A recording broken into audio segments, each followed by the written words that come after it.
म्हणजे Covid conditions मध्ये आपल्याला ह्या हात धुणं, त्याच्यानंतर स्वच्छता राखणं, त्याच्यानंतर स्टरलायझेशन सगळ्या गोष्टी करणं, सॅनिटायझेशन करणं, त्याच्यानंतर सगळे तुमचे स्टरलायझर्स हातावर वापरणं. हे सगळं जे असतं, त्याच्यासाठी तुम्हाला पूर्णपणे सगळ्या केमिकल्सची माहिती असणं, कसे तुम्ही इन्स्ट्रुमेंट स्टरलाइज कराल, कसं तुम्ही सगळ्या गोष्टी तुम्ही 1-2 मिनिटं मी जरा लोकांना ॲडमिट करतीये. 1-2च मिनिट. ओके. सो आपल्याला सिडिस्को ऑर्गनायझेशन जे ग्लोबल ऑर्गनायझेशन आहे. वर्ल्ड वाईड म्हणजे संपूर्ण जगामध्ये ह्याच्या शाखा आहेत.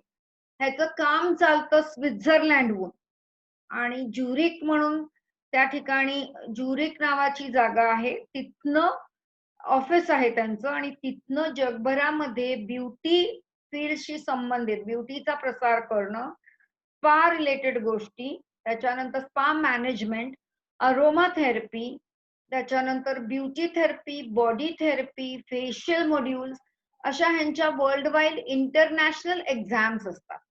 या इंटरनॅशनल एक्झाम जर तुम्ही इथे बसून दिल्यात आपण, पूर्वी असं व्हायचं की इंडियामध्ये हे सेक्शन नव्हता.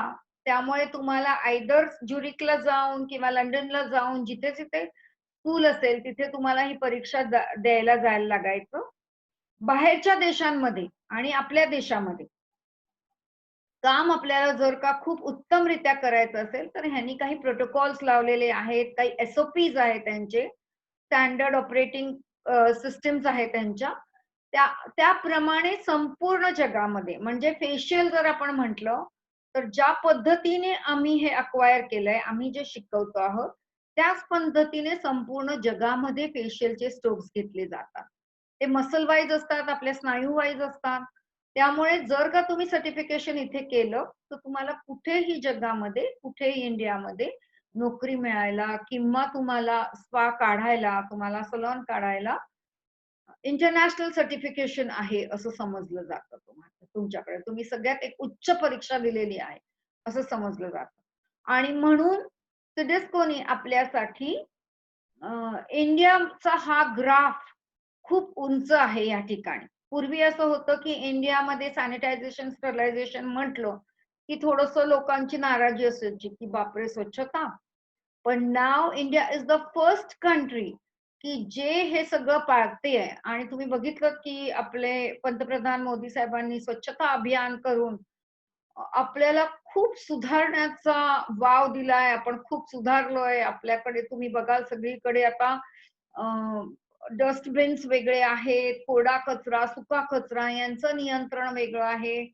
त्याच्यानंतर सगळ्या आपण स्वच्छतेचे प्रोटोकॉल्स पाळतो आहोत, सॅनिटेशनचे प्रोटोकॉल्स पाळतो आहोत. तर त्याच्यासाठी मग सिडस्कोनी असं केलंय, की आपल्या लोकांसाठी इंडियामधल्या सगळ्या लोकांसाठी आणि जगामधल्या सगळ्या लोकांसाठी एक अवॉर्ड गिफ्ट दिलंय आपल्याला. सिडस्कोचं सर्टिफिकेशन मिळवायचं झालं, तर तुम्हाला माहिती आहे इथे जेवढे सिडस्कोची लोकं बघतायत हे, की 1.5 लाख ते 2 लाख लाखामधले खर्च येतो. पण आपल्याला हे गिफ्ट त्यांनी का प्रदान केलं आहे? Because we are on the top graph आणि त्यांनी असं सांगितलंय, की हा सिलेबस पाठवलाय. 60 पानी सिलेबस आहे.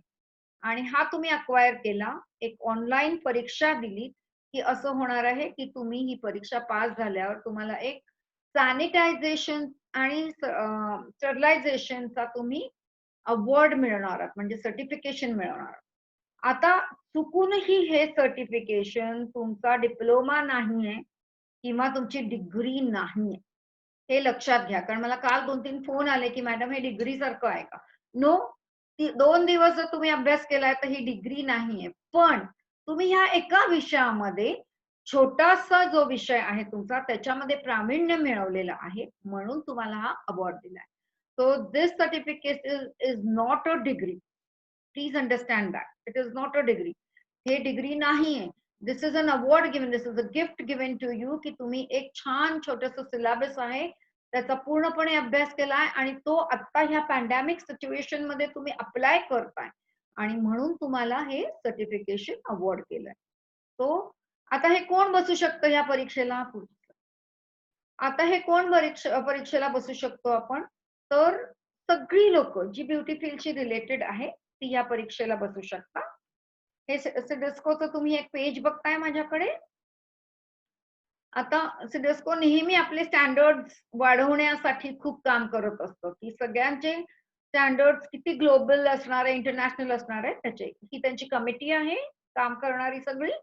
याच्यामध्ये बिजू नायर म्हणून आहे आपल्या इंडियन एक मेंबर आहे तिथे. पुढे बघूया आपण. हा सगळा स्टाफ बघतोय आपली ही परीक्षा कशी चालू आहे, ही सगळी लोकं आपल्याला हेल्प करणारी आहेत. पुढे बघूया आपण. तो ही सगळी टीम आहे त्यांची काम करणारी. आपण पुढे बघूया. अ, आता आपल्याला अवॉर्ड कोणता दिलाय? स्टरलायझेशन आणि सॅनिटेशन. प्री-रिक्विजिट काय आहे? कोण परीक्षा देऊ शकते? तर प्री-रिक्विजिट काहीही नाहीये. तुम्ही 10वी असाल, 12वी असाल, तुम्ही ब्युटी फील्डशी रिलेटेड असाल, तुम्ही मॅनिक्युरिस्ट आहात, पेडिक्युरिस्ट आहात, तर कोणीही ही परीक्षा देऊ शकते, प्रोव्हायडेड अभ्यास करणं आवश्यक आहे. ओके. 8 तासाचा सिलेबस आहे, जो आम्ही आता 4 दिवसांमध्ये कव्हर करतोय. त्याच्यानंतर एमसीक्यू क्वेश्चन्स आहेत. एमसीक्यू म्हणजे काय? मल्टिपल चॉईस क्वेश्चन, म्हणजे 4 आन्सर्स दिलेले असणार आहे. कौन बनेगा करोडपती बघता ना तुम्ही? त्याच्यामध्ये अमिताभ बच्चन कसा देतो? 4 आन्सर्स देतो आणि 1 आन्सर चूज करायचा आहे. तसंच हे असणार आहे, की 4 आन्सर्स दिलेले असणार आहे. एक करेक्ट आन्सर तुम्हाला चूज करायचा आहे आणि ही ऑनलाईन एक्झाम असणार आहे. तुम्ही तुमच्या लॅपटॉपवर, फोनवर, सगळ्यावर, कुठल्याही डिव्हाइसवर देऊ शकता. ओके. पुढचं बघूया. ओके. सो ही त्याची माहिती आहे सगळी. मी रोज वारंवार ही का सांगते आहे? कारण रोज नवीन लोकं जॉइन होतात आपल्याला. आणि हे सर्टिफिकेशन मिळवणं हे प्राईड आहे. म्हणजे इट्स अ ग्लोबल सर्टिफिकेशन, संपूर्ण देशामध्ये आणि संपूर्ण जगामध्ये चालणार आहे. आणि सर्टिफिकेशन कसं आहे जरा मागे जाऊन बघू शकतो? हे बघा, हे अशा टाइपचं सर्टिफिकेट असणार आहे. इथे एका लोगो आहे वरती त्याचा सिडस्को. ह्याचा फुल फॉर्म असा आहे, की committee international the aesthetic at the cosmetology. It's a French word आणि ह्या पद्धतीने 1900 साधारण 47 साली ज्युरिकमध्ये ह्याची फर्स्ट मीटिंग झाली होती आणि तेव्हापासून ही ऑर्गनायझेशन आहे. त्यावेळेला कदाचित माझाही जन्म झाला नव्हता. सो इट इज अ हे ऑर्गनायझेशन संपूर्ण ब्युटी फील्डमध्ये काम करतं आणि त्याचं सर्टिफिकेशन मिळवण्यासाठी आणि त्याचा सिलेबस करण्यासाठी आपण इथे आज जमलेलो आहोत. ओके, आता आपण डायरेक्टली आपल्या ह्याला जाऊया, सिलेबसवर जाऊया. हो.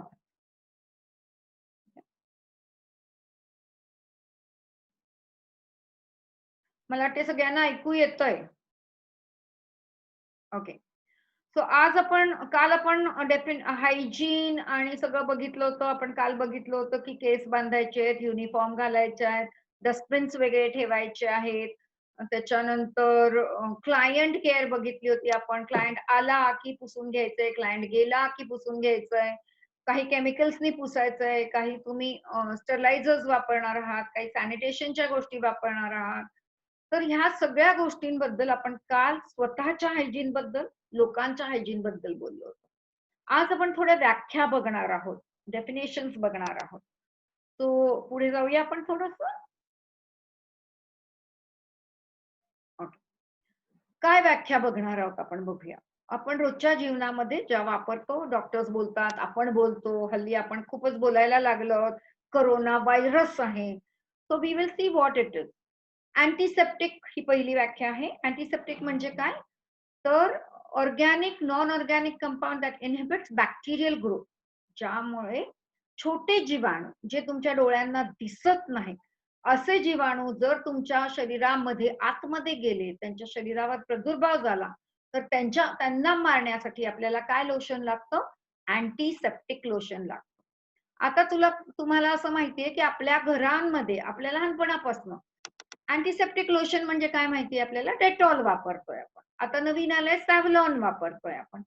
मी या कंपनीची पुरस्कर्ता नाहीये, पण सगळ्या लोकांना माहिती असतं, की डेटॉल हे अँटिसेप्टिक आहे. म्हणून आपण डेटॉल बद्दल बोलतोय. नवीन नवीन अँटीसेप्टिक आली आहेत आता बाजारामध्ये. तो ज्याच्यामध्ये साधारणपणे 70% अल्कोहोल आहे आणि जे पूर्ण जीवाणूंचा नाश करू शकते, त्यांना डिस्ट्रॉय करू शकते, ह्याला अँटीसेप्टिक म्हणतात.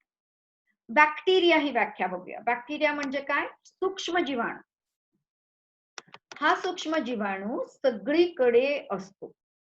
हवेमध्ये असतो, नंतर आपल्या जमिनीवर असतो, आपल्या भिंतीवर असतो, आपल्या हातांवर असतो. तुम्ही हातांवर जर कधी बघितलं तर हातावर साधारणपणे असं म्हणतात की साधारण 300 ते 400 जीवाणू असतात आपल्या हातावर. आपल्याला हे दिसत नाहीत डोळ्यांनी. आपल्याला जर बघायचं झालं तर आपल्याला एक इलेक्ट्रॉन मायक्रोस्कोपच वापरायला लागतो. आता हे जीवाणू किती पद्धतीचे असतात बघूया. पॅथोजेनिक आणि नॉन पॅथोजेनिक. म्हणजे काय हे मी जरा पुढे समजवते. पॅथोजेनिक. पॅथोजेनिक म्हणजे काय? बॅक्टेरिया 2 प्रकारचे असतात आपण म्हटलं, पॅथोजेनिक आणि नॉन पॅथोजेनिक. पॅथोजेनिक बॅक्टेरिया जे असतात हे डिझीज प्रोड्युसिंग असतात, हार्मफुल असतात, आपल्याला त्रास देणारे. आपले मित्र नव्हे, आपले एनिमी आहेत. म्हणजे काय? मला सर्दी झाली, मला खोकला झाला, मला फ्लू झाला, तर कोण आतमध्ये गेले? कोणते बॅक्टेरिया आतमध्ये गेले आहेत? तर पॅथोजेनिक बॅक्टेरिया आपल्या शरीरामध्ये आतमध्ये जाऊन आपल्याला ते त्रास देतात. नॉन पॅथोजेनिक बॅक्टेरिया, हे बॅक्टेरिया कसे आहेत? तर हे आपले मित्र आहेत. फॉर एक्झाम्पल आपण घेऊ. मित्र आहेत म्हणजे काय झालं? रात्री आपली आई काय करते? दही लावते, विरजण लावते. एक दुधाचं बाउल घेते आणि त्याच्यात थोडंसं दही घालून सगळीकडे पसरवते. सकाळी उठल्यावर काय होतं? संपूर्ण दूध दह्यामध्ये बदलतं. म्हणजे काय झालं? रात्रीमध्ये 8 तासांमध्ये जे आपले मित्र बॅक्टेरिया होते त्यांनी त्याच्यावर प्रक्रिया केली आणि त्याचं दही झालं. इडलीचं पीठ वर येतं म्हणजे काय होतं? तर जे आपले मित्र बॅक्टेरिया आहेत ते आतमध्ये प्रक्रिया करतात आणि पीठ वर येतं. त्याच्यानंतर आपलं खत तयार होतं. खत सुद्धा असंच तयार होतं. तुम्ही नुसत्याच भाज्या-बिज्या आतमध्ये टाकल्या, 8 दिवस थांबलात झाकण लावून की आत खत तयार. कसं तयार झालं? तर आतमध्ये जे बॅक्टेरिया होते, जे आपले मित्र आहेत, त्यांनी खत तयार केलं. सो ह्या बॅक्टेरियाचं नाव काय म्हणायचंय? Non pathogenic bacteria. आणि त्रास देणारे कोणते आहेत? Pathogenic bacteria. त्याच्यानंतर आपण हे झाले आपले सूक्ष्म जीवाणू असं आपण म्हटलं. त्या सूक्ष्म जीवाणूंमध्ये अजून एक प्रकार आहे तो अतिसूक्ष्म जीवाणू. अतिसूक्ष्म जीवाणू म्हणजे काय? तर जराही डोळ्यांनाही दिसणार नाही, इलेक्ट्रॉन मायक्रोस्कोप खाली दिसणार नाही, पण अतिशय अजून जास्ती इलेक्ट्रॉनिक मायक्रोस्कोप वापरला की दिसणार आहे आणि तो म्हणजे व्हायरस, जो आता आपण फेस करतोय. Corona is a virus. It's a very small minute organism which stage in human body. आपल्या बॉडीमध्ये, आपल्या पेशींमध्ये तो छान राहू शकतो, त्याला घर सुंदर मिळतो आणि तो तिथे वाढतो. So that is a virus. मला वाटते व्हायरस पुढे येईल. नंतर तिसरी गोष्ट असते फंगाय. फंगाय म्हणजे बुरशी. बुरशी येणं म्हणजे काय होतं? तर तुम्ही जर का तुमचं माठ धुतलं नाही 2-3 दिवस की तुम्ही बघाल खाली थोडीशी बुरशी असते. सो बुरशीचे प्रकार पण अनेक असतात. त्या बुरशीमध्ये असं होतं की चांगली आहे आणि वाईट आहे. जी माठामध्ये येते ती काही वेळेला चांगली असते कारण माठामधले बॅक्टेरिया ती खाऊन टाकते आणि माठातलं पाणी ती चांगलं स्वच्छ करते. पण जर का आपल्या नखांमध्ये झाली, आपल्या बॉडीवर एखादी बुरशी झाली, तर ती आपल्याला त्रास देणार आहे आणि आपल्या बॉडीवर बुरशी झाली तर त्याला टिनिया असं म्हणतात. नंतर एसेप्सिस. एसेप्सिस आणि सेप्सिस असे 2 गोष्टी आहेत. सेप्सिस म्हणजे काय? सेप्टिक होणं. आपण म्हणतो ना पिंपल आला मला आणि त्याच्यामध्ये पू झाला बाबा. पू झाला म्हणजे काय झालं? तर त्याच्या आतमध्ये बॅक्टेरिया शिरले, त्यांनी तिथे प्रादुर्भाव केला आणि काय केलं? सगळं आपलं जे काय डेड मटेरियल होतं ते खाल्लं आणि तिथे पस निर्माण केला आणि आपल्याला सेप्टिक झालं, सेप्सिस झालं. आता मी काय केलं? मी औषध लावलं, अँटीबॅक्टेरियल औषध लावलं, बॅक्टेरियाचा नाश केला आणि काय झालं? ती जागा चांगली काय झाली? क्लीन झाली. तिथले बॅक्टेरियाज मरून गेले आणि माझी स्किन पूर्ववत झाली. म्हणजे काय केलं? मी एसेप्सिस केलं. सेप्सिस आणि एसेप्सिस. स्टराईल.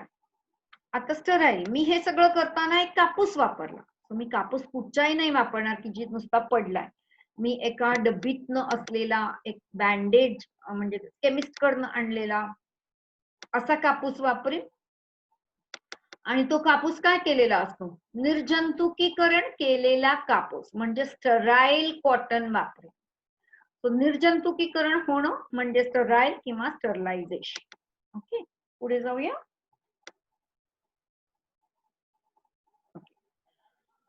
सो मी मगाशी सांगितलं तुम्हाला की बॅक्टेरिया म्हणजे सूक्ष्म जीवाणू. आता हे जे सूक्ष्म जीवाणू असतात ना, हे नॉर्मली एकत्र राहतात, एक कॉलनी बनवून राहतात, एकटे राहत नाही. त्यामुळे काय होतं, तुम्ही अँटीसेप्टिक अँटीबायोटिक जरी घेतलं तरी ह्यांचा पूर्ण नाश करणं खूप त्रासाचं असतं. आणि जेव्हा ते कॉलनी बनवून राहतात त्यावेळेला त्याला काय म्हणतात, स्पोर म्हणतात. त्या कॉलनीचं नाव काय आहे, स्पोर. तो जेव्हा स्पोर असतो म्हणजे खूप बॅक्टेरिया 100, 150, 200 मिलियन बॅक्टेरिया एकत्र आले, एक स्पोर तयार झालाय आणि त्याच्यावर जर मी औषध लावलं तर वरचे बॅक्टेरिया मरतात, आतले कुठे मरतात. त्यामुळे स्पोर नष्ट करणं खूप त्रासाचं असतं. ओके, बॅक्टेरिया स्टॅट म्हणजे एखादं केमिकल जे बॅक्टेरिया आणि फंगाची ग्रोथ थांबव. असं नाही की त्यांना मारून टाकेल, पण अजून ते मल्टिप्लाय होऊ देत नाही. मल्टिप्लिकेशन खूप फास्ट असतं ह्याचं. एका तासामध्ये 100 बॅक्टेरिया तयार होतात. सो ह्यांचं मल्टिप्लिकेशन थांबवणारी जी गोष्ट असते, जो केमिकल आहे त्याला काय म्हणतात, बॅक्टेरिया स्टॅट. फ्युमिगंट, फ्युमिगंट म्हणजे फ्युम्स येणाऱ्या गोष्टी. जर का असं आपण म्हटलो की कुकर मध्ये जो मी भात शिजवलाय तो पूर्ण काय आहे, पूर्ण बॅक्टेरियाचा नष्ट झालेला भात असणार आहे. बॅक्टेरिया चांगला कुकर मध्ये शिजवलेला खाल्ले का, कारण का त्या वाफेमुळे जे काय आजूबाजूला जीवाणू होतो ते नष्ट झाले.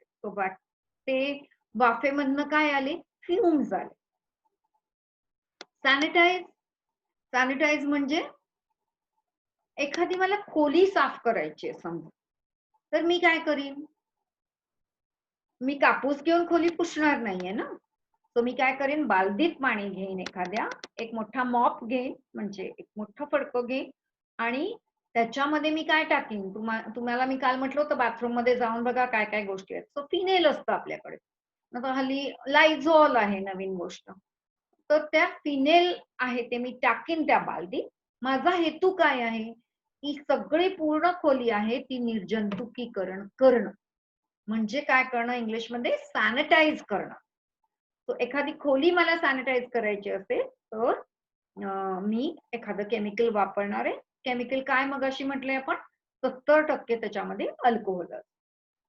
जर्मिसाइड आणि डिसइन्फेक्टंट हे पण असे एजंट्स आहे. तुम्ही इथे हात बघताय, बघा केवढे बॅक्टेरिया आहेत त्याच्यावर. आणि हल्ली तुम्ही बघताय कोणाकडे जर का कुठच्या बिल्डिंग मध्ये पॉझिटिव्ह सापडला, कोरोना पॉझिटिव्ह, तर त्याच्यामध्ये पूर्णपणे तिथे काय म्हणतात, फवारा मारतात. दॅट इज फ्युमिगंट करतात. कसला फवारा मारतात, केमिकलचा फवारा मारतात, जेणेकरून जे काय छोटे मोठे बॅक्टेरिया आहेत, व्हायरस आहेत, त्यांचा नाश व्हावा. ओके, सेप्सिस मी मगाशीच सांगितलं तुम्हाला. सेप्सिस म्हणजे पू न होणे आणि सेप्सिस म्हणजे पू झाला आहे आणि त्याच्यावर केमिकल्स औषधला. इन्फेक्शन, इन्फेक्शन म्हणजे बॉडीमध्ये एखादं इन्व्हेड झालंय म्हणजे काय, नवीन माणूस आलाय, नवीन बॅक्टेरिया गेलाय बॉडीमध्ये. कसा जाईल तो, श्वासाद्वारे जाईल, तोंडाद्वारे जाईल आणि तो माणूस नवीन आतमध्ये गेलाय, त्यांनी इन्व्हेड केलाय, आपल्यावर कब्जा केलाय आणि त्यांनी बॉडीवर पूर्ण काय केलंय, इन्फेक्शन पसरवलंय. म्हणजे मला ताप आला, मला खोकला झाला, मला सर्दी झाली, म्हणजे इन्फेक्शन झालं. व्हायरस, व्हायरस मी मगाशीच सांगितलं तुम्हाला, बॅक्टेरियापेक्षा सूक्ष्म जीवाणू आहे. बॅक्टेरिया हा सूक्ष्म आहे, पण त्याच्यापेक्षा सूक्ष्म जीवाणू म्हणजे व्हायरस. बघूया पुढे. आता ह्यांचा पूर्ण नाश आपण आपल्या सलॉन्स मध्ये, आपल्या क्लासरूम्स मध्ये कसं करणार आहोत, कसं करणार आहे आपल्याला की या ठिकाणी अमके बॅक्टेरिया आणि तमके बॅक्टेरिया. तो आपल्याला काही डिव्हाइसेस वापरायला पाहिजेत, मशीन्स वापरायला पाहिजेत, जेणेकरून ज्या ज्या गोष्टी आपण वापरतोय त्या गोष्टी पूर्णपणे स्टरलाइज व्हाव्या, म्हणजे काय, निर्जंतुकीकरण व्हावं त्यात. आता अशा कोणत्या गोष्टी आहेत ज्या आपण वापरू शकतो? सगळ्यात पहिली गोष्ट म्हणजे ऑटोक्लेव्ह प्रेशर कुकर मिळतो, प्रेशर कॅबिनेट असतं. याचा मी एक व्हिडिओ दाखवणार आहे नंतर कसं असतं ते, पण आपण थोडीशी माहिती घेऊ आता त्याच्याबद्दल. ह्याला 2 चेंबर्स असतात, म्हणजे कुकर सारखे 2 डबे असतात. खालच्या डब्यामध्ये पाणी ठेवलं जातं, वरच्या डब्यामध्ये तुमचे जे इन्स्ट्रुमेंट्स आहेत. आता इन्स्ट्रुमेंट्स कोणते? तर मेटल इन्स्ट्रुमेंट. ब्रशेस वगैरे नाही ठेवू शकणार असं. मेटल इन्स्ट्रुमेंट्स ठेवू शकता, म्हणजे काय, मॅनिक्युअर पेडिक्युअरला वापरणारी जे मेटलच्या काय क्युटिकल पुशर्स आहेत, किंवा तुमचे ब्लॉकहेड रिमूव्हर्स आहेत, किंवा असे जे मेटल इन्स्ट्रुमेंट्स आहेत, कात्र्या आहेत तुमच्या, ते तुम्ही त्याच्यामध्ये ठेवू शकता. आणि 121 डिग्री सेंटीग्रेड पर्यंत ह्याचं टेम्परेचर वाढेल. आपल्याला माहिती आहे की 100 डिग्री झालं की एखादं पाणी उकळतं, पण ते नुसतं उकळलेल्या पाण्यात एखादी गोष्ट टाकली आपण तर नाश होत नाही बॅक्टेरियाचा. आपल्याला जेव्हा एखादी गोष्ट, एखादं इन्स्ट्रुमेंट पाण्यामध्ये, उकळत्या पाण्यामध्ये 20 मिनिटं ठेवलं, ते अधिक 20 मिनिटं उकळलं, तर 180 डिग्री पर्यंत त्याची उष्णता पोचते आणि त्याच वेळेला बॅक्टेरियाचा नाश होतो. बॅक्टेरिया कधीही नॉर्मल टेम्परेचरला मरू शकत नाही. नॉर्मल टेम्परेचर त्यांच्यासाठी, आपल्या जे बॉडीचं टेम्परेचर आहे ते त्यांच्यासाठी खूप चांगलं, वा वा मस्त राहतात ते. त्यामुळे त्यांना बॉडीमध्ये राहायला आवडतं, आपल्या पेशींमध्ये राहायला आवडतं. त्यामुळे ते आपल्या बॉडीमध्ये आत जातात, तेव्हा आपण म्हणतो आपल्याला इन्फेक्शन झालं. आणि इन्फेक्शनची पहिली पायरी काय आहे? टेम्परेचर वाढ. त्यामुळे तुम्हाला आता हल्ली तुम्ही स्कॅनर वापरता ना, कशाला? बघण्यासाठी की त्या माणसाचं टेम्परेचर किती आहे. ओके, पुढे जाऊया. मी ऑटोक्लेव्हचा तुम्हाला एक व्हिडिओ दाखवणार आहे नंतर, तो आपण त्याच्याबद्दल बोलू. ओके, आता ह्या ऑटोक्लेव्ह मध्ये मी म्हटलं तुम्हाला मेटल इन्स्ट्रुमेंट्स तुम्ही ठेवू शकताय. तुम्ही कपडे आणि ब्रशेस आणि लाकडी ब्रशेस असं नाही ठेवू शकत त्याच्यात. फक्त मेटलचे इन्स्ट्रुमेंट्स तुम्ही ठेवू शकता. नॉर्मली हे ऑटोक्लेव्ह आपल्याला हॉस्पिटल्स मध्ये दिसतं आणि आमच्या स्पा मध्ये पण असतं. कारण स्पा मध्ये जे वापरल्या जाणाऱ्या गोष्टी आहेत आमच्या, त्या नेहमी आम्ही ऑटोक्लेव्हिंग करूनच करतो. सिडस्कोचा असा आम्हाला एक काय म्हणू आपण, प्रोटोकॉल आहे की आमचं इन्स्टिट्यूटचं चेकिंग होणार, अकॅडमीचं चेकिंग होताना आम्हाला एक ऑटोक्लेव्ह असणं आमच्याकडे फार जरुरीचं आहे. तर जसं हॉस्पिटल्समध्ये पण असा प्रोटोकॉल आहे की तिथे असणं, सगळ्या वॉर्ड्समध्ये असणं जरुरीचं आहे, तसं स्पा मध्ये असणं खूप जरुरीचं आहे. पुढे बघूया. त्याच्यानंतर एक ग्लास बीड स्टरलायझर म्हणून आहे. बीड म्हणजे काय? मोती. तो ग्लास बीड स्टरलायझर हा आपल्या सलॉन्स मध्ये ठेवायला सोपा स्टरलायझर आहे. आपल्या कात्र्या, आपले ट्विझर्स म्हणजे आपण आयब्रोजना जे केस काढतोय, किंवा त्यामुळे एका माणसाला काढलं, समजा त्याला कोंडा असला, त्याला काही इन्फेक्शन असलं, तर ते दुसऱ्या माणसाला लागेल. तो ते दुसऱ्या माणसाला वापरण्याआधी काय करायला पाहिजे आपल्याला? आपल्याला ते स्टरलाइज करायला पाहिजे, निर्जंतुक व्हायला पाहिजे. म्हणून याच्यासाठी एक नवीन इन्स्ट्रुमेंट आहे, ग्लास बीड. आता ह्याचा पण मी व्हिडिओ दाखवणार आहे, कारण हे ग्लास बीड कोणी बघितलेलं नसतं. बीड म्हणजे ह्याच्यामध्ये छोटे छोटे काचेचे असे मणी आहेत आणि ते मणी त्या इन्स्ट्रुमेंट मध्ये, तिथे कंटेनर आहे तुम्ही बघा, तिथे ठेवलेले असतात. ते 300 डिग्री पर्यंत, सेंटीग्रेड पर्यंत तापतं ते. आणि मग तुम्ही तुमचे इन्स्ट्रुमेंट म्हणजे कात्री त्याच्यामध्ये जर ठेवली तर ती लगेच निर्जंतुकीकरण होतं त्याचं. मग तुम्ही दुसऱ्या माणसाला ती वापरू शकता. पण जेवढा भाग तुम्ही त्याच्यामध्ये ठेवताय तेवढाच निर्जंतुकीकरण होतं. बाहेरचा भाग तुम्हाला अल्कोहोलनी पुसायला पाहिजे. पुढे जाऊया. तो ग्लास बीड झालंय. त्याच्यानंतर आपल्याला वेट स्टरलायझेशन, म्हणजे आपण म्हणतो आपण आपले जे अँटीसेप्टिक लोशन्स आहेत आपल्या घरामध्ये जे आपण ठेवतो लोशन, म्हणजे आयोडीन आहे, त्याच्यानंतर बेन्झॉल आहे, त्याच्यानंतर डेटॉल आहे. तर ही जी काही लोशन्स आहेत की मुलं पडल्यानंतर पण वापरतात, त्याच्यामध्ये 70% अल्कोहोल असतो. पण सलोन्स मध्ये वापरताना आपण अँटीसेप्टिक लोशन्स आपल्याला कॉन्सन्ट्रेटेड मिळतात. आपले जे केमिकल विकणारी लोक आहेत त्यांच्याकडे आता तर हल्ली आपल्याला कॅन्स मिळतात 5-5 लिटरची. निळं औषध आहे, तुम्ही बघाल की तुम्ही हात पुसायला घेता. तो हात आल्या आल्या तुम्ही त्यांनी सॅनिटाईज करता हात. बाहेर आपल्या दारावर पण आता आपण ठेवतो. So these are antiseptic chemicals, antiseptic lotion. Okay. Vapour sterilisation मी तुम्हाला आता जसं म्हटलं, की काही इन्स्ट्रुमेंट्स असतात, काही अशी कपाटासारखी इन्स्ट्रुमेंट्स असतात. आतनं वाफ येते आणि वरच्या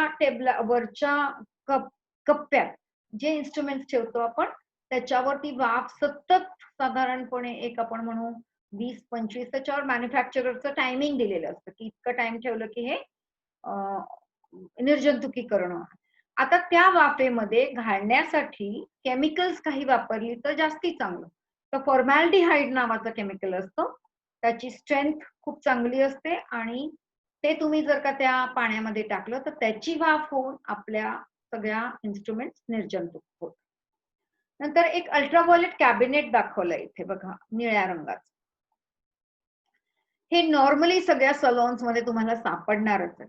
हल्ली तर लोक आपली जी आहेत घरात क्वारंटाईन आहेत ती लोक पण हे इन्स्ट्रुमेंट विकत घ्यायला लागले. का तर सोपं आहे. ह्याला कॅबिनेट आहे, आतमध्ये कप्पे आहेत 2 आणि ह्याला एक अल्ट्रा व्हायलेट म्हणजे अतिनीळ किरण जी सूर्याकडनं येतात ती किरण जर आपल्या शरीरावर पडली तर काय होतं, ती खूप चांगली निर्जंतुकीकरण करतात. सो ती किरण जी आहेत ती त्या किरणांना ट्रॅप करून या ट्यूबलाइट्स बनवलेल्या असतात आणि त्या आतमध्ये लावलेल्या असतात. ऑन केल्यानंतर तुम्ही ब्रशेस ठेवू शकता, तुम्ही स्पंजेस ठेवू शकता, तुम्ही कॉटन ठेवू शकता, तुम्ही एखादा टिश्यू आतमध्ये ठेवायचा ठेवू शकता आणि 20 मिनिटं किंवा काय व्हॉटएव्हर टायमिंग मॅन्युफॅक्चररने दिलेला असतो त्या टायमिंगला तुम्ही केलं की ते आपोआप निर्जंतुकीकरण होते. घरात सुद्धा तुम्ही तुमच्या घरात ज्या काही गोष्टी आपलं पाकिट आहे पैशांचं, त्याच्यानंतर आपण जे रुमाल वापरतोय, आपला मास्क आहे, ह्या सगळ्या गोष्टी पण ह्या कॅबिनेटमध्ये ठेवू शकता. It's a very good cabinet, easy to use आणि खूप महाग नसतं. सो वी कॅन आपण बघितलं 5 गोष्टी आता बघितल्या ज्यांनी निर्जंतुकीकरण चांगलं होतं.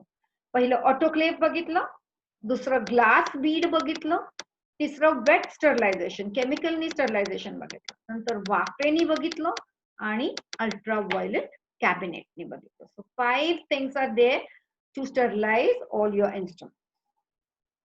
ओके, नेक्स्ट बघू. सो थोडेसे मी तुम्हाला लिंक बऱ्याच लोकांना पाठवली आहे. ज्यांना नसेल मी पाठवली त्यांना मी आज नक्की पाठवीन त्या ग्रुप्सवर. आपल्या लिंक्स मध्ये मराठी आणि इंग्लिश सिडेस्कोनी मराठी आपल्याला सिलेबस पाठवलाय, त्याचं आपण ट्रान्सलेशन केलंय. आमच्या मुलींनी आमच्या असोसिएशनच्या म्हणजे ABTC नावाचं जे आमचं असोसिएशन आहे, association of beauty therapy and cosmetology, इंडियामध्ये संपूर्ण इंडियामध्ये हे कार्यरत आहे आणि ह्या असोसिएशनचे जे मेंबर्स आहेत आमचे त्या लोकांनी अथक परिश्रम घेऊन हे ट्रान्सलेशन मराठीमध्ये केलेलं आहे, हिंदीमध्ये केलेलं आहे आणि त्यामुळे ज्यांना कोणाला मराठीमध्ये आणि हिंदीमध्ये हवं असेल तर आपण ती लिंक टाकू शकतो. आणि आपल्या परीक्षा इंग्लिशमध्ये, मराठीमध्ये आणि हिंदीमध्ये असे तिन्ही पेपर आहेत आपल्याला. तिथे तुम्हाला ऑप्शन येईल की तुम्हाला कुठच्या भाषेमध्ये परीक्षा हवी आहे, तो ऑप्शन दाबला की तो क्लिक केला तुम्ही की तो पेपर तुमच्या समोर येणार आहे. सो जे तुम्हाला हवं आहे ते ट्रान्सलेशन तुम्ही डाउनलोड करू शकता. असोसिएशन ऑफ ब्युटी थेरपी जी आहे ती पूर्ण इंडियामध्ये कार्यरत आहे असं मी सांगितलंय आणि त्याच्या एज्युकेशनवर मी स्वतः आहे. माझे एक सहकारी आहे अंजली जोशी, आम्ही दोघी जणी ह्याच्यावर आहोत आणि आम्ही संपूर्ण भारतभर हे एज्युकेशन कसं चालतं याचा पूर्णपणे अभ्यास करतो. ह्या असोसिएशनवर 8 कमिटी मेंबर्स आहेत, 2 ट्रस्टी आहेत, मेना काटावाला आणि आवाज असावाला आणि आमच्या कोऑर्डिनेटर आहेत, कन्सल्टंट आहेत सीमा गोपुजकर म्हणून. त्यांच्या देखरेखीखाली आमचं हे असोसिएशन चालते. नंतर आमच्या चेअरमॅन आहेत ते कृपाली पाटील म्हणून, त्या मुंबईतनं हे सगळं काम बघतात. So it is a very big association. आम्हाला खूप मेंबर्स आहेत आमचे, जवळजवळ 6.5 ते 8-10,000 मेंबर्स आहेत. लाईफ मेंबर्स आहेत. त्याच्यानंतर तुम्हाला जर का मेंबरशिप घ्यायची असेल ह्याची, तर ओपन मेंबरशिप आहे ₹1,500 वर्षाची. आणि तुम्ही मला कॉन्टॅक्ट करू शकता. कारण ह्याच्यामध्ये असं आहे, की साधारणपणे आता ह्या वर्षी आम्ही भेटू शकणार नाही आहोत कोणाला. म्हणून आम्ही जवळ-जवळ 8 ते 10 प्रोग्राम्स ऑगस्टपासून सुरू करणार आहोत. त्यामुळे ज्यांना मेंबरशिप घ्यायची असेल, सो कॉलेज हा तुमचा भाग वेगळा आहे. You will have to learn there. But if you have to learn new things, छोटे-छोटे डेमॉन्स्ट्रेशन्स बघायचे आहेत किंवा काही लेक्चर्स ऐकायचे आहेत, तर तुम्ही पेशाशक इथे मेंबरशिप घेऊ शकता. पुढे जाऊया आपण. आता आपण अँटीसेप्टिक आणि डिसइन्फेक्टंट्स बद्दल बोलणार आहोत. आपण मगाशी म्हटलं अँटीसेप्टिक म्हणजे लोशन्स आहेत जी तुम्ही पूर्ण बॅक्टेरिया, व्हायरसचा नाश करण्यासाठी वापरताय. 70% अल्कोहोल आहे त्याच्यामध्ये आणि 30% मग आपल्याला छान वास यायला पाहिजे, आपले हात खराब व्हायला नको म्हणून काही चांगली अलोव्हेरा जेल टाकायला पाहिजेत त्याच्यात. असं 30% हा सगळा ह्या सगळ्या गोष्टी असतात त्याच्यामध्ये. आता अँटीसेप्टिक जी लोशन्स आहेत ती त्वचेवर वापरू शकता. Whatever is to be used on the skin are called as antiseptic. They can be diluted, dilute करून वापरा तुम्ही, किंवा ते डायरेक्टली तुम्ही हातांवर घेऊन वापरू शकताय. आणि कुठची आहे ती थोडीशी बघूया आपण. अल्कोहोल आहे, आपले सोप्स आहेत, काही अँटीसेप्टिक सोप्स आहेत, बोरिक ऍसिड आहे, कॅरमला वापरता ना तुम्ही बोरिक पावडर, बोरिक ऍसिड आहे, आयोडीन आहे जे जखमेवर वापरतायत, हायड्रोजन पेरॉक्साईड तर आपल्याला माहितीच आहे, आपण मॅनिक्युअर पेडिक्युअर्सना वापरतो. फॉर्मॅलिन म्हणून वाफेसाठी ज्या गोष्टी वापरतात ते, क्लोरामाइन म्हणून आहे, सोडियम हायपोक्लोराइट आहे. तुम्ही जे आता हात काय म्हणू आपण सॅनिटाइज करण्यासाठी, हात पुसण्यासाठी ज्या तुम्ही लोशन वापरताय निळ्या रंगाचं, दॅट इज सोडियम हायपोक्लोराइट. तुम्हाला हल्ली कॅन्स मध्ये हे मिळतं. It is not very expensive, पण ते वापरल्याने काय होणार आहे, हात पूर्णपणे निर्जंतुकीकरण.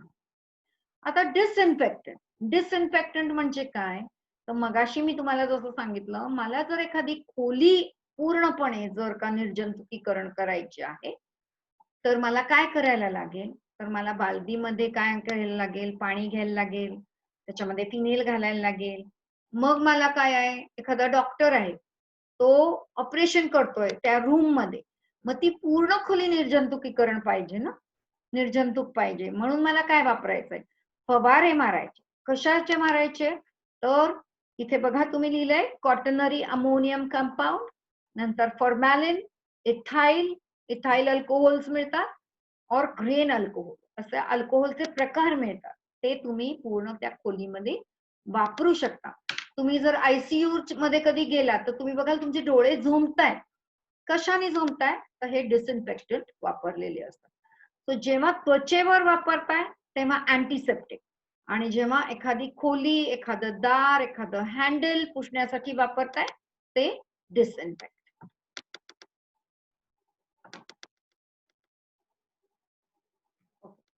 मी आता मगासपासून खूप बोलते की अल्कोहोल असतं, 70% अल्कोहोल असतं.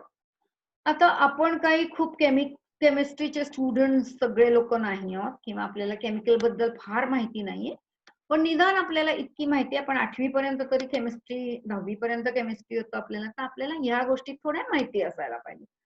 जेव्हा अल्कोहोल असतं ह्याच्यामध्ये, तेव्हा आपल्याला त्वचेला ते त्रास न देणार अशा गोष्टी असायला पाहिजे.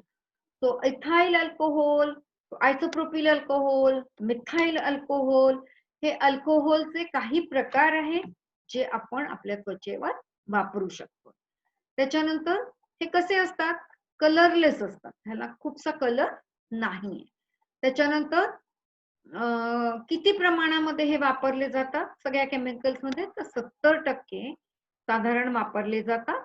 आणि ह्यांचा नायनाट, बॅक्टेरियाचा नायनाट करण्यासाठी अल्कोहोल जास्ती प्रमाणात वापरलं जातं. इथे आपल्याला दिलंय 76 degrees to 81 degrees alcohol solution is bactericide. त्याच्यानंतर can be use in a diluted solution to clean the skin. आपण ते काही वेळेला झोमतं लोकांना की एकदम वापरलं तर ते तुम्ही पाण्यामध्ये डायल्यूट करून वापरू शकताय. नंतर अल्कोहोल एखाद्या जखमेवर वापरलं गेलं तर रक्त साकळण्यासाठी पण ती मदत करतं. त्यामुळे एखादं रक्त जर आपल्याला खूप येतंय, जखम झालीये, रक्तप्रवाह वाढलाय, तर ते रक्तप्रवाह कमी करण्यासाठी आपल्याला अल्कोहोलचा वापर करता येतो. पुढे जाऊया.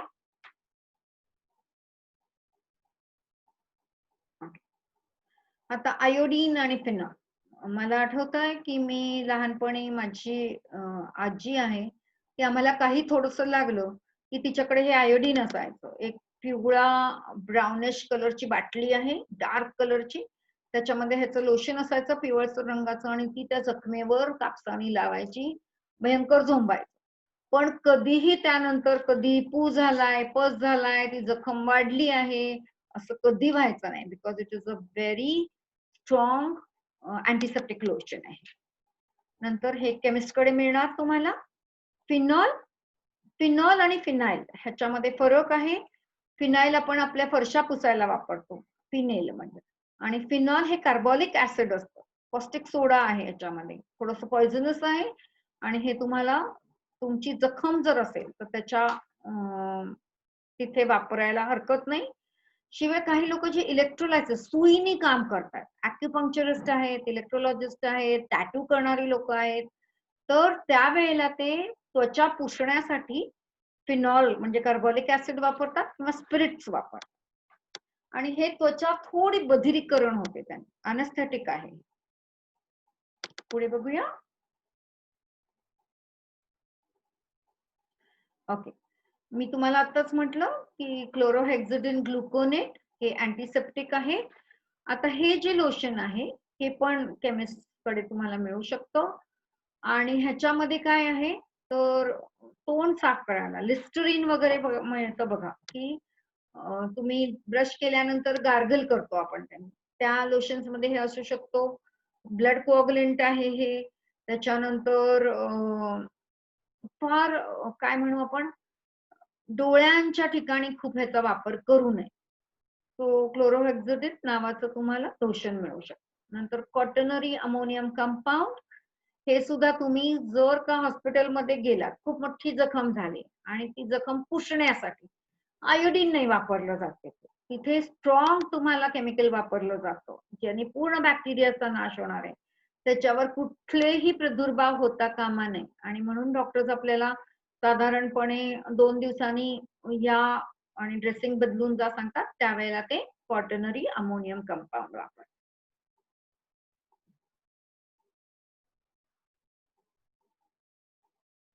नंतर बोरिक ऍसिड, बोरिक ऍसिड ची पावडर मिळते, क्रिस्टल्स असतात. आता हे पावडर सोपी आहे. जी लोक खूप कॅरम खेळतात ना, ती एक पावडर टाकतात नेहमी. ती टॅल्कम पावडर नसते, ती केमिस्ट कडून जाऊन बोरिक ऍसिड पावडर आणतात. का तर सतत त्या सोंगटीला हात लागत असतो आणि कुठच्याही बॅक्टेरिया, म्हणजे मी खेळले मग तुम्ही खेळला तर तुमच्या हाताचे बॅक्टेरिया तिथे लागलेले असतात सोंगटीला, माझ्या हाताचे लागू शकतात. आता कोरोनामध्ये तर फारच वाईट आहे, कोणाचा हात कसा असेल माहित नाही आपल्याला. सो ते कुठच्याही बॅक्टेरियाजने आपल्याला प्रादुर्भाव करू नये याच्यासाठी बोरिक ऍसिड पावडर वापरतात. ही ऍसिड पावडर डोळे क्लीन करण्यासाठी पण वापरतात. म्हणजे काय, तर एक चिमटीभर तुम्ही पाण्यामध्ये, वाटीभर पाण्यामध्ये घातला आणि डोळे त्या पाण्यामध्ये उघडझाप केले तर डोळे पण क्लीन होतात.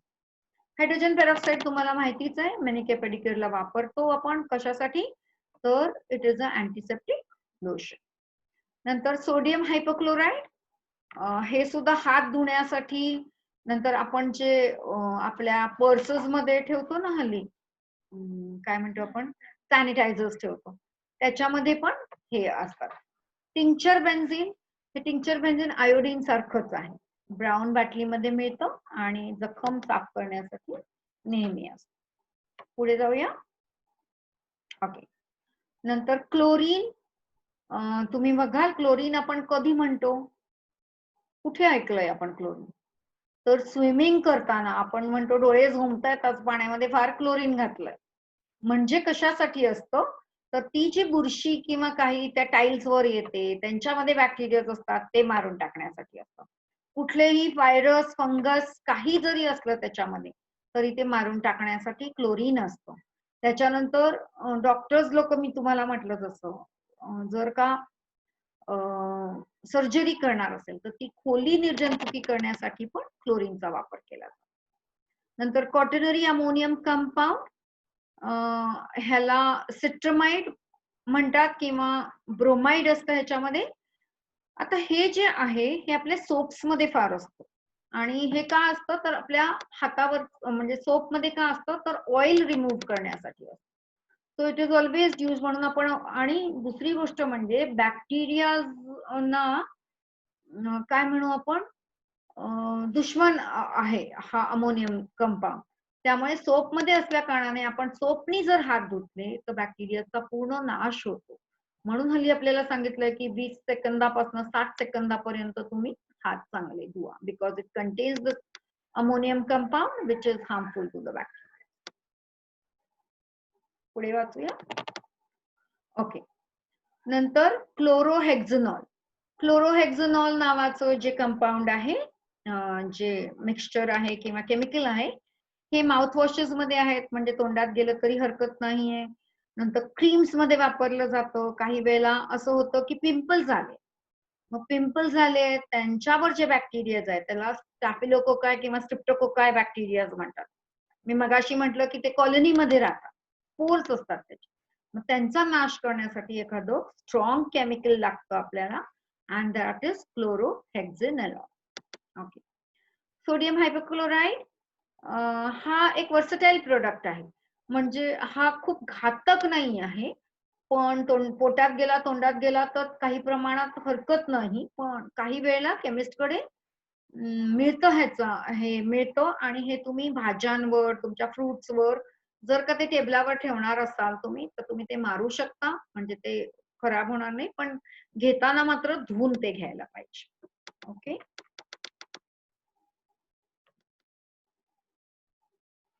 पुढे बघूया. सेट्रिमाइड. आता सेट्रिमाइड हा हे एक व्हाईट पावडर आहे आणि ह्यानी काय होतं की फंगल इन्फेक्शन, मी तुम्हाला म्हटलं ना की तुमच्या हातावर, बोटावर, नखांमध्ये बुरशी होऊ शकते. कोणालाही जास्ती होतं तर जे पाण्यामध्ये खूप काम करतात त्या लोकांना हे होऊ शकतं, ज्याला मराठीत आपण चिखल्या म्हणतो. सो ही पावडर तुम्ही घातलीत त्याच्यावर की ते बॅक्टेरिया डेड होतात आणि ते जे चिखल्या झाल्यात त्या बऱ्या व्हायला मदत होते. नंतर फॉर्मॅलिन जे आहे हे एक लोशन आहे. हे तुम्ही तुमच्या म्हणतात पण मस येतो स्किनवर, मस येतात त्याला पण हे लावून ते घालवायला मदत करतात. नंतर हे अॅनेस्थेटिक आहे, म्हणजे काय तर एखादं नीडलनी काम करायचंय, सुईनी काम करायचंय, तर दुखतं त्या माणसाला, तर थोडी ती त्वचा एक 5 मिनिटासाठी बधीर करण्यासाठी हे लोशन वापरू शकतो. पुढे जाऊया. नंतर बेन्झाकोनियम क्लोराईड. आता हे सुद्धा एक अँटीसेप्टिक लोशन आहे. येलोइश पावडर असते, white and yellowish, sorry lotion नाहीये, पावडर आहे आणि ही जखमांवर वापरू शकतोय आपण. आणि बँडेज बांधायच्या आधी ती पावडर घालतात आणि मग ती वापरली जाते. नंतर ग्लुटरलहाइड वॉटर मिळतंय, पाण्यासारखं दिसायला असतं आणि संपूर्ण माणसावर तुम्ही त्याचा फवारा मारू शकता, त्याच्या कपड्यांवर मारू शकता, त्याच्या अंगावर मारू शकता. आणि पाण्यासारखं, म्हणजे आपली बिस्लरी वॉटरची बाटली कशी असते तशा बाटल्यांमध्ये हे मिळतं ग्लुटरल वॉटर. सो हल्ली आम्ही आमच्या सलॉन्स मध्ये हे वॉटर ठेवलेलं आहे. आम्ही एक मोठा असा एक फवारा घेतलेला आहे. आमचा क्लायंट आला की त्याला वरपासून खालपर्यंत आम्ही पुढे मागे हातावर पायांवर सगळीकडे मारतो आणि मगच त्याला आम्ही सलॉन मध्ये ऍडमिट करतो. फक्त हे पाण्यासारखं दिसणारं असतं म्हणून त्याला लेबल लावणं खूप आवश्यक आहे. तुम्ही जर का एखाद्या बाटलीत ते ठेवलं तर प्लीज सी टू इट की तुम्ही लेबल लावताय, ना तर एखादा माणूस पाणी म्हणून ते प्यायचं. पुढे बघूया. ओके. नंतर काही डिसइन्फेक्टंट्स असतात जे मल्टीपर्पज असतात, म्हणजे तुम्ही तुमच्या त्वचेवरही वापरू शकताय किंवा असं असेल की तुमच्या पाण्यामध्ये तुम्हाला घालायचं असेल किंवा तुम्हाला फेशियल कोणी तुमचा कापूस आहे म्हणजे फेशियल पुसायचा आहे, तुम्हाला तुमचा मास्क पुसायचा आहे, मग त्या पाण्यामध्ये पण तुम्ही घालू शकता. असं तुम्ही हे अतिशय सगळ्या ठिकाणी वापरू शकताय. ह्यानी बॅक्टेरियाचा नाश होतो, फंगसचा नाश होतो. पॅरासाइट्स नाही बघितलेत आपण. पॅरासाइट्स असतात जे दुसऱ्याच्या ब्लडवर जाऊन राहतात. असे पण बॅक्टेरियाज असतात. त्यांचा नाश होतो. म्हणून मल्टीपर्पज डिसइन्फेक्टंट्स आपल्याला आणि अँटिसेप्टिक्स आपल्याला काही वेळेला मिळू शकतात. पुढे जाऊया. ओके. सो आपण मगाशीच बघितलं आहे, डेफिनेशन्स बघितली आहेत आपण. अँटिसेप्टिक त्वचेवर वापरलं जातं. डिसइन्फेक्टंट्स आहेत ते खोल्यांची स्वच्छता, दारं, हँडल्स, त्याचे काही तुम्हाला जिथे तुम्ही हात लावणार आहात, त्या ठिकाणी अशा सगळ्या ठिकाणी तुम्ही फवारणी करू शकताय, तुम्ही पुसू शकताय. तो निर्जंतुकीकरण करायचंय मला, तर मला या सगळ्याचा वापर करायला पाहिजे. मग आपण 5 गोष्टी बघितल्या.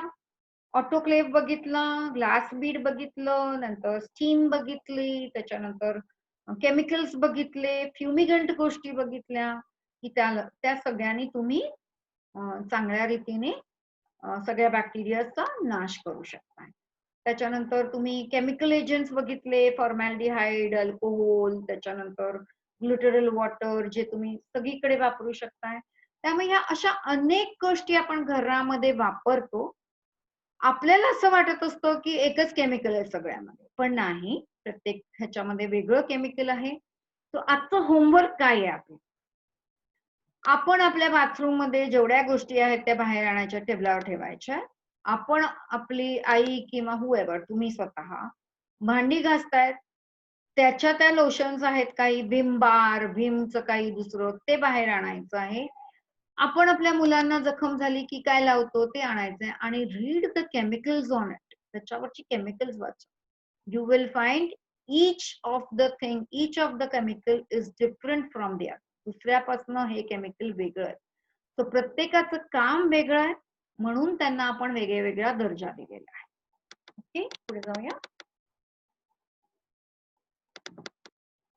ओके. सो मी तुम्हाला मगाशी कॅबिनेट बद्दल सांगितलंच होतं, युव्ही कॅबिनेट बद्दल. परत मला सांगायची गरज नाहीये.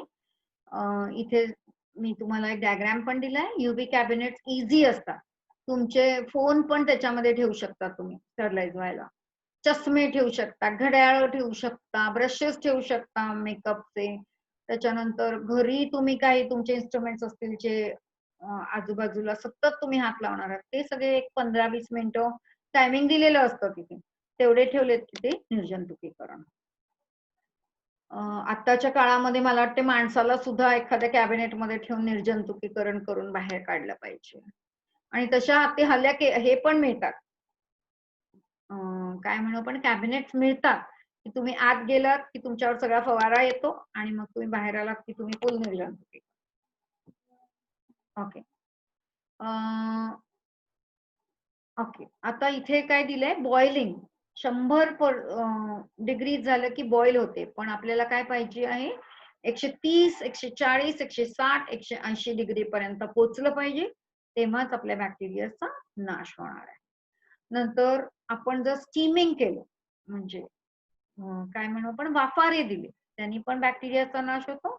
काही वेळेला ओझोनचे वाफारे मिळतात, ज्यांनी पिंपल्स वाल्या लोकांसाठी मोस्टली दिले जातात. त्यामुळे पिंपल्सवर आपण मगाशी म्हटलं स्ट्रेप्टोकोकाय, स्टॅफिलोकोकाय बॅक्टेरियाज आहेत, त्यांच्या कॉलनीज आहेत, स्पोर्स आहेत. मग त्यांचा नाश कसा करणार? पिंपल जाणार कसा आपला? तर ती ओझोनची वाफ दिल्यामुळे ते पिंपल्सवर असलेले बॅक्टेरियाचा नायनाट होतो. पुढे जाऊया.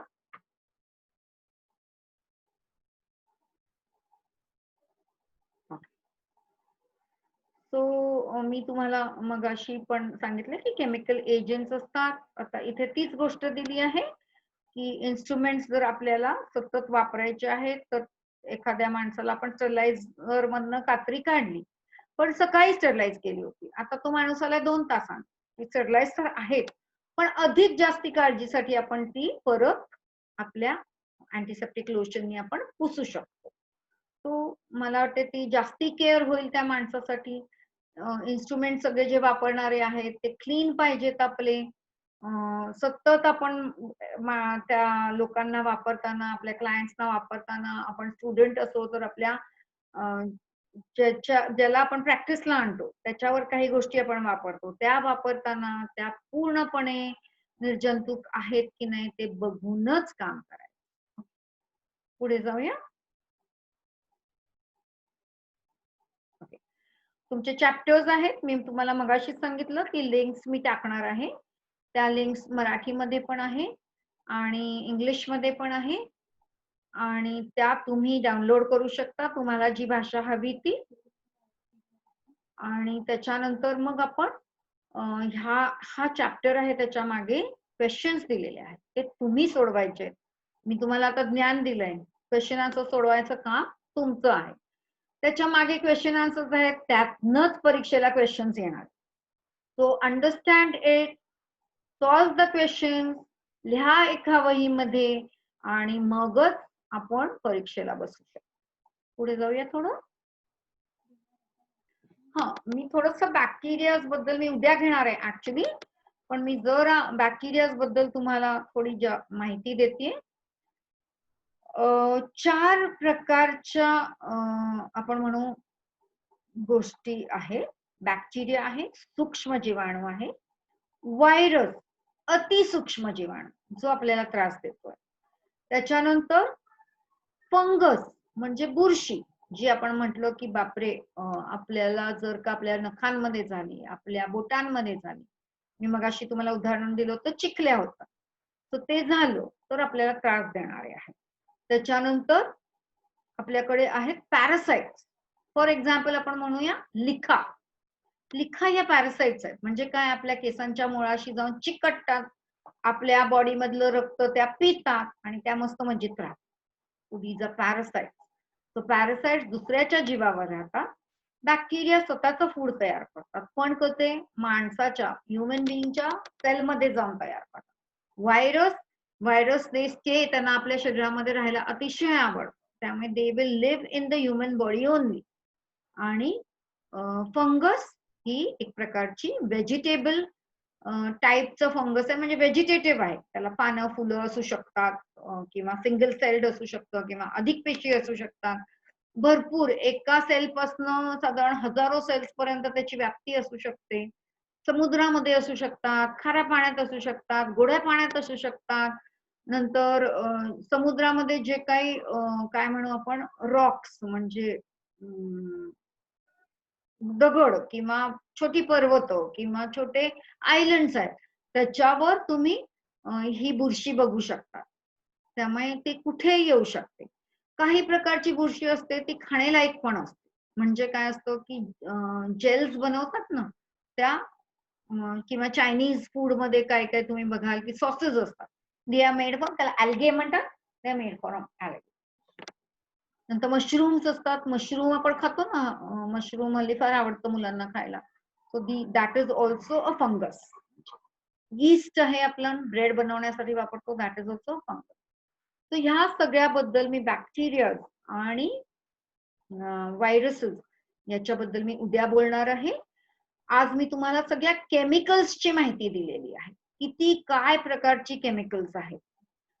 सो खूप केमिकल्स आहेत, सगळी माहिती असणं नाही आवश्यक आहे आपल्याला, पण मेन केमिकल्स जे आहेत की बाबा मला हे वापरण्यासाठी म्हणजे मला जखम झाली आहे तर मी कुठचं केमिकल वापरायचं आहे, माझ्या फर्स्ट एड बॉक्स मध्ये कुठचं पाहिजे, माझ्या प्रथमोपचार करायला मला काय पाहिजे आहे, किंवा एखादं कात्रीने मला कापलं तर मी काय करणार आहे, किंवा मी ब्लॅक हेड काढतीये एखादं आणि जखम झाली तर मी काय करणार आहे, डोळ्यात काहीतरी गेलंय तर मी कोणतं केमिकल वापरणार आहे, ह्याची मला नक्की माहिती पाहिजे आहे. तो म्हणजे त्वचेवर वापरणार आहे ते काय आहे अँटीसेप्टिक, आणि जे मी एखाद्या खोल्यांमध्ये वापरणार आहे, जे मी फवारणी करणार आहे, those are in this infect. So आता आपल्याला 2 व्हिडिओज बघायचे आहेत. एक तर बघायचं आहे आपल्याला ऑटोक्लेव्हचा, जो कसा काम करतो ते, आणि दुसरा बघायचा आहे आपल्याला ग्लास बूट. हे दोन्ही व्हिडिओ झाल्यानंतर आपण आपलं लेक्चर संपवणार. 1-2 मिनिटं व्हिडिओ ऑन करायला 1-2 मिनिटं लागतात.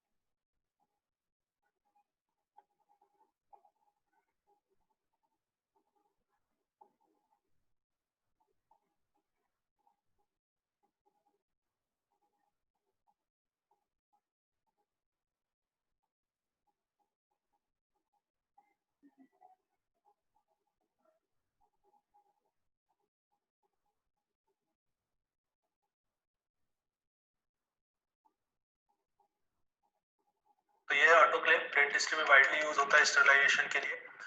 प्रेशर कुकर के जैसा ये दिखता है, इसको हम मॉडिफाइड प्रेशर कुकर या मॉडिफाइड बॉयलर भी बोल सकते हैं। तो इसको यूज कैसे करना है समझेंगे, पहले इसके पार्ट्स को समझ लेते हैं। ये इसका लिड है, इसको भी खोलते हैं, पहले ऊपर का हम समझ लेते हैं। तो यहाँ पर एक प्रेशर गेज दिया हुआ है, जब स्टीम बनना स्टार्ट होती है तो प्रेशर हमको यहाँ पर शो होने लगता है। उसके बाद यहाँ पे डबल सेफ्टी वाल्व दिए हुए हैं और पीछे यहाँ पर प्रेशर रेगुलेटिंग वाल्व दिया है। इसको कैसे यूज करना है अभी हम देखेंगे। एक स्टैंड इसके साथ आता है, बड़ा स्टैंड, जिसमें हम ऑटोक्लेव को रखते हैं। हमने इसमें एक एडिशनल टाइमर दिया हुआ है, तो टाइम हम सेट कर सकते हैं। उसके बाद एक अलार्म हमको वो देता है, वहां पे आके हम बंद कर सकते हैं। इस प्लग को ऑटोक्लेव के इस वाले पार्ट में हम प्लग इन करते हैं, यहाँ लगाते हैं और ये दूसरा पार्ट है, इससे हम करंट सप्लाई करते हैं। चलिए इसके लिड को खोलते हैं, अंदर देखते हैं इसके पार्ट्स क्या क्या होते हैं। ऐसे आपको इसको ओपन करना है और यूज करने का जब भी आप इसको ओपन करें तो ध्यान रखना ये जो लिड है, इसका ये वाला जो पार्ट है, अंदर वाला पार्ट है, हमेशा आपके अपोजिट होना चाहिए। तो जो प्रेशर से स्टीम आती है वो आपके ऊपर नहीं आती। तो यहाँ आपको ऐसे पकड़ना है और अपोजिट साइड में आपको हमेशा ओपन करना है। इसके साथ एक इंस्ट्रूमेंट हो, जिसमें हम सारे इंस्ट्रूमेंट्स हम रखते हैं जो भी स्टरलाइज करना हो, यहाँ पे हम फिल करते हैं और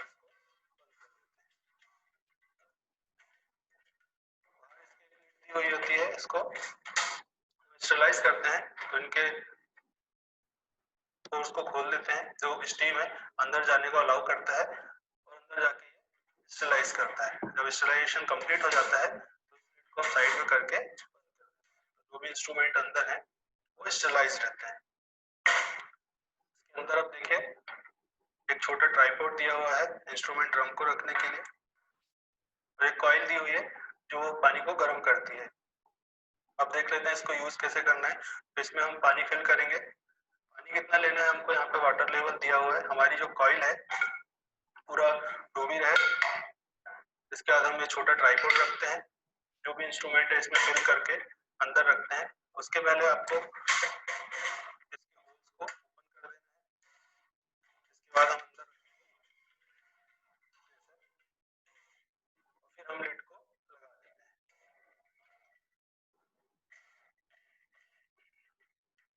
लिड लगाने के बाद ये जो प्रेशर रेगुलेटिंग वाल्व है इसको आपको अच्छे से टाइट कर देना है, प्लग इन करना है। जैसे पानी गर्म होगा, स्टीम बनना स्टार्ट होगी तो वो हमें प्रेशर गेज में दिखने लगता है। जब 15 एलवीएस पे आ जाता है, फिनिशिंग होती है, वहां से आपको 15 to 20 मिनट टाइम पर इसको सेट कर देना है। जब टाइम कंप्लीट हो जाएगा तो एक ये अलार्म देगा, देखिए इस टाइप से। यहाँ पर आपको स्विच ऑफ कर देना है, इसको ऐसे ही छोड़ देना है। अगर आपके ऑटोक्लेव में टाइमर नहीं दिया हुआ है तो जब 15 एलवीएस पे आता है वहां से आप मेजर कर सकते हैं 15 to 20 मिनट और उस टाइम के बाद आपको स्विच ऑफ कर देना है।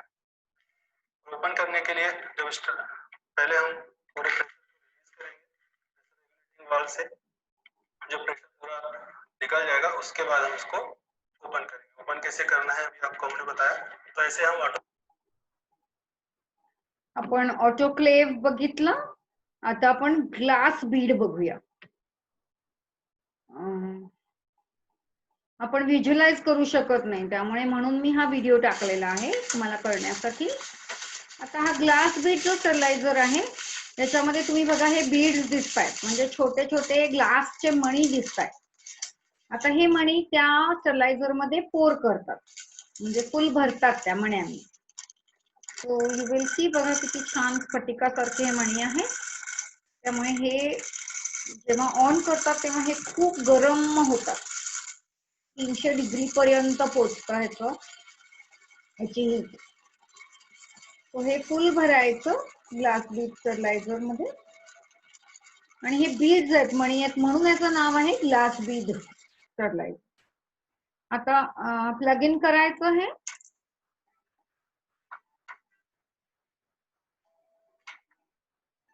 आणि ऑन केलं की तुम्हाला इथे एक रेड लाईट दिसतोय, हिरवा लाईट दिसतोय. तो हे ऑन झालं आणि त्याची उष्णता वाढायला लागली की ते हिरवा होतं. तुम्हाला टेम्परेचर बघायचं असेल तर एक थर्मामीटर दिलेला असतो आणि वरती त्याचा काटा जो आहे तो 300 पर्यंत 150 पर्यंत कितपर्यंत जातो तुम्ही त्याच्या आतमध्ये तो खोवून ठेवला की तुम्हाला दिसतं. आता हे कुठचे इन्स्ट्रुमेंट्स बाबा ह्याच्यामध्ये ठेवू शकताय तुम्ही, तर ह्याच्यामध्ये मात्र तुम्ही मेटल इन्स्ट्रुमेंटच ठेवू शकताय, लाकडी वगैरे ठेवता येत नाही. त्यामुळे आता ह्यानी तुम्ही बघताय की हे जे इन्स्ट्रुमेंट आहे आपलं क्युटिकल पुशर आहे, हा तुम्ही ह्याच्यामध्ये जर ठेवला तर जेवढा भाग त्याच्या आतमध्ये जातो तो स्टरलाइज होतो. वरचा भाग तुम्हाला पुसून घ्यायचा आहे एखाद्या स्पिरिटनी, अल्कोहोल युक्त एखाद्या केमिकलनी तो पुसून घ्यायचा आहे. तो तुम्ही कात्र्या ठेवू शकता ह्याच्यामध्ये. तुम्ही म्हणजे आता कात्री जर आयब्रोजला वापरली ती दुसऱ्या क्लायंटला वापरायच्या आधी ग्लास बीड मध्ये ठेवून द्यायची.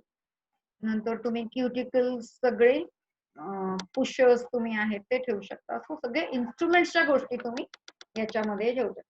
तर हे दोन्ही व्हिडिओज मधनं तुम्हाला कळलंय की हे दोन इन्स्ट्रुमेंट्स कसे असतात ते. ह्याच्यावर एखाद वेळेला तुम्हाला क्वेश्चन येऊ शकतो, तो प्लीज ते वाचायचंय तुम्ही. लिंक्स मी टाकणार आहे ह्याच्यावर. आणि मी सगळे जे बाबूरावजी घोलप कॉलेजचे स्टुडंट्स आहेत ज्यांना ह्या परीक्षा द्यायची इच्छा आहे, रुपाली मॅडम त्यांना हेल्प करणार आहेत, त्या सगळ्या लिंक्स ते टाकतीलच. आणि मी आभार मानते आहे नितीन सरांचे आणि माया मॅमचे की त्यांनी मला ही संधी दिली आहे हे घेण्यासाठी. तुम्हाला हे लेक्चर्स आवडतायत, नाही आवडत आहेत तर प्लीज मला व्हॉट्सअप करा किंवा एखादा मेसेज टाका.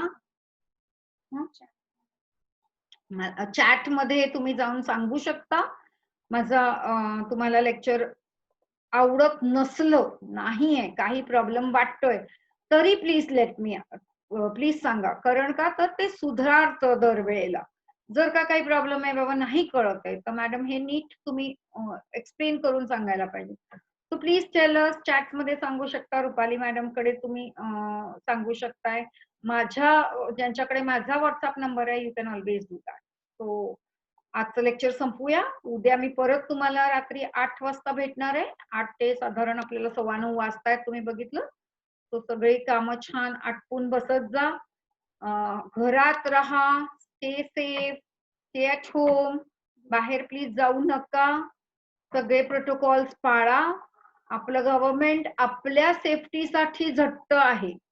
सो आपल्याला त्यांचं ऐकणं, आपल्याला हे फॉलो करणं हे आपलं काम आहे. लोक थुंकतायत रस्त्यावर, प्लीज त्यांना मज्जाव करा. कोण खोकत आहे त्यांना सांगा की तोंडावर टिश्यू ठेवा, रुमाल ठेवा. या सगळ्या गोष्टी आपल्याला आत्मसात करायच्या आहेत. This is going to be a lifestyle ना. आपण आधी हे करत होतो असं नाही, पण फार लक्ष देत नव्हतो. आता आपल्या ह्या महामारीमुळे आपल्याला ह्या सगळ्या गोष्टींकडे आणि ह्या चांगल्या सवयी आपल्याला लावून घ्यायच्या आहेत. त्यामुळे आपण हे सगळं शिकतोय. सो आज आपण हे लेक्चर इथे संपूया आणि उद्या मी तुम्हाला पुन्हा 8 वाजता भेटेन. Thank you so much. Thank you Rupali, Maya madam thank you आणि Nitin sir please thank you so much.